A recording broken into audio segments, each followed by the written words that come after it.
इतना व्हाट्सएप ना किया करो मोहब्बत में कि कल को बगैर तुम्हारे जी ना सके। और समय के साथ घट जाती है चाहत में ख्वाहिशें कि बसंत के बाद पत्तों को अक्सर झड़ते देखा है मैंने। करार लूट जाए हिफाजत में बेकरारी इस कदर ठीक नहीं कि गिरते इश्क में यूं संभलना जरूरी है।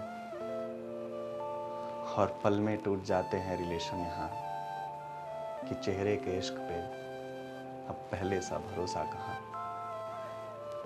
एक फुर्सत की ज़रूरत है मोहब्बत में कि बेवक्त जल्दीबाजी ठीक नहीं।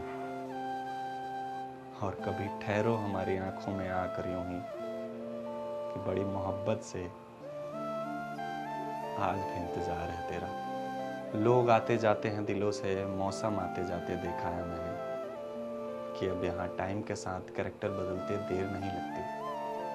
और यही आशिकी बनी रहे ज़िंदगी भर कहना शायद मुश्किल होगा कि मोहब्बत में चोट खाए हर एक आशिक की अब यही कहानी है।